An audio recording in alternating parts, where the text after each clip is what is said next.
Geosphere. GE stands for Earth. Sphere stands for a 3D circle. Spell it, please. GE plus O plus SPHERE. Geosphere was first used in 1885. What does George have to do with Earth? Do you want to say? George. So when we were going through the dictionary, we saw George 1, George 2, George 3. I just kept on skipping it because I thought it was just obnoxious. But then I looked into it, and George, the first farmer, was named George. And George is. Yeah. He worked the earth or something like that. Yeah, they were. Yep. The GE refers to earth and the ORGE refers to work. It comes from another Greek word, to work. To work the earth. That is just a cool story. I love that. Wondering about is geometrical? What happens when we pull off that IC suffix and we put a Y? Who can see what word we'd create? Geometry. Geometry. Geometry. METER is to measure. And when we are doing geometry, I know it doesn't feel like you're measuring the earth, but measuring the earth, all the shapes on the earth, is geometry. Interesting. Yep, that's where it comes from. METER is to measure. How many of you know the mathematical term diameter? Yep. Well, what are you measuring there? The METER is your measure part. The other base in there is DIA. But when you measure diameter, what are you measuring? Where are you measuring? That's circumference. The inside, like the thickness. Yeah, you are. You're going across the middle. So DIA is through. So you are measuring through a circle, and you measure the diameter when you measure through. Yep. Wow, words are cool. Yeah, they really are cool.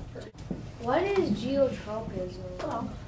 Geotropism. Do you guys understand geotropism? Oh, we probably do, but we probably forgot. Yeah. What is TROPE?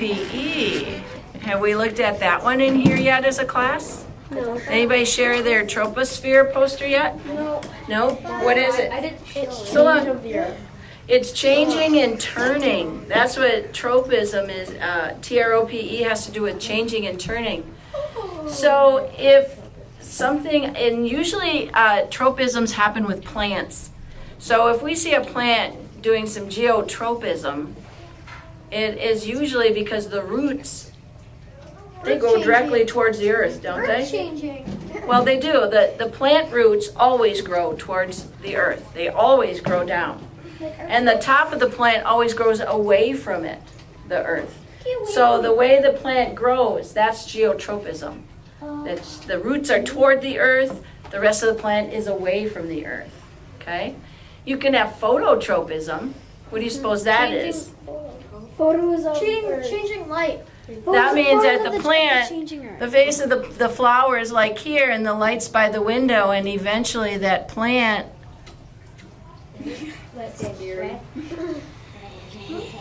starts growing towards the light. That's phototropism. It is turning and changing.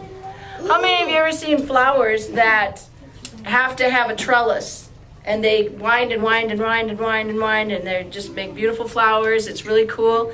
That's thigmotropism, because those flowers need to touch something because their stalk, their stem, is not strong enough to support their length and the weight of the flowers. So it has to touch something and wind itself around and grab it. So those are three tropisms that I know of: phototropism, geotropism, and thigmotropism.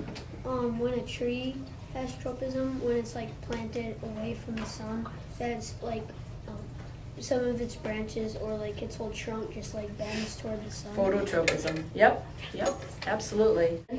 Once I went hiking in the woods, and there was a tree growing out of the side of a hill like this, but it had bent up like this, so we took turns like sitting in it. That is geotropism, because it's sideways, and all of a sudden the plant starts to turn and grow up, because that's the way they do it. Roots go down, the rest of the plant goes up. It grows It up grows when it gets up. older. Yes, it does. Geotropism. It's cheesy. Yep. Do you remember hearing about that in Because of Mr. Terra, with their Yeah. plant experiment, where they set the plant on its side? Geotropism helped it grow back up, just like that tree you saw. And what about geomorphology? Anybody ever seen that base MORPH? Yeah. What do you know about that, Perry? MORPH. It can actually be a word by itself, morph. Mm-hmm. So and that's like changing shape. Like you can like turn it. A lot of people think it has to do more with changing, but it really means form or a shape. Oh yeah. And what happens is a lot of times those forms or shapes change, but this is really forms or shapes. So if you're looking at studying geomorphology, what are you studying?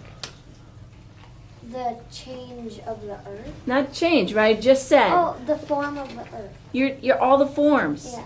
Yep, all the shapes, the different shapes, the different forms. Maybe you're studying mountains, maybe you're studying plains, maybe you're studying plateaus, maybe you're studying the Grand Canyon, you're studying all the different shapes and forms on the earth. Geomorphology. Connect geomorphology and that MORPH thing. I'm often talking about morphemes. In fact, you guys listed morphemes when you listed GE plus O plus THERM plus AL. Those are all morphemes. That just means it's the smallest form that has meaning. Yeah.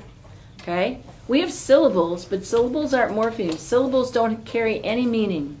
They're just a beat, if we want to break a word apart in beats, and the way we pronounce it. But every one of the morphemes you have there carries meaning. So that's the difference between it. It's the smallest form.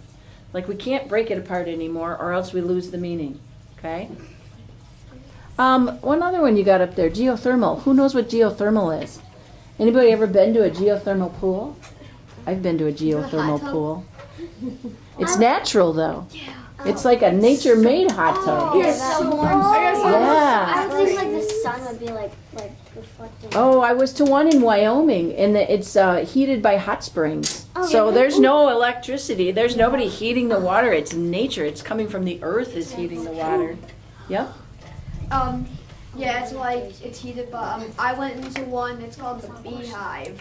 When it says geothermal, Yep. it's from when it means like earth heat. Yep. And if you just take away the GEO, thermal, it has its own bound base.